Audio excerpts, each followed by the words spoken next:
Dear future Enoch, for the first time in 17 years, my room is completely empty. And it's not hyperbole either, because after 17 years of living in this room, a fresh start is more than just badly needed.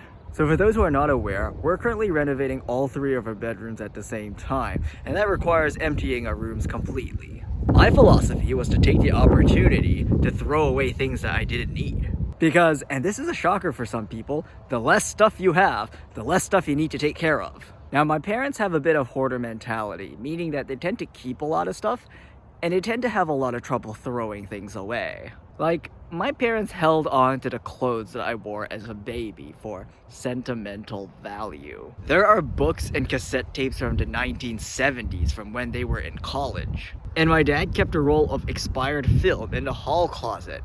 Film that expired when we moved in. Now, I get that some objects have sentimental value to us, like an object from someone who's passed away, or an object from a time period that we find quite memorable. But there has to be a limit to how much you hold on to, because while I strongly agree that you should remember the past, on the other hand, I don't have room to live in the present. I mean, where am I supposed to sleep in all of this? Now, I'm not saying that you should go out and sell all of your possessions, although if you do have the guts to do that, I salute you. But I do want to encourage you to be more selective about what you keep.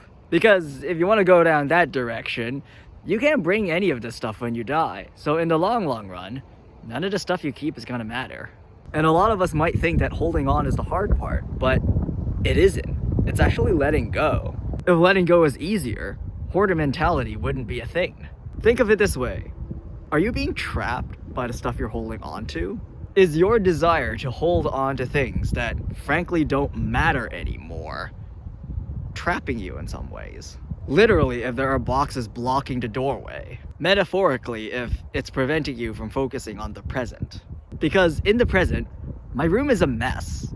Renovating it is supposed to give me a fresh start. So why would I keep all of the baggage from 17 years ago? And practically speaking, the Enoch of 17 years ago isn't the same Enoch of today. That's one of the reasons why I'm making this vlog. That's why I call it Dear Future Enoch. The Enoch of today is going to be different from the Enoch tomorrow.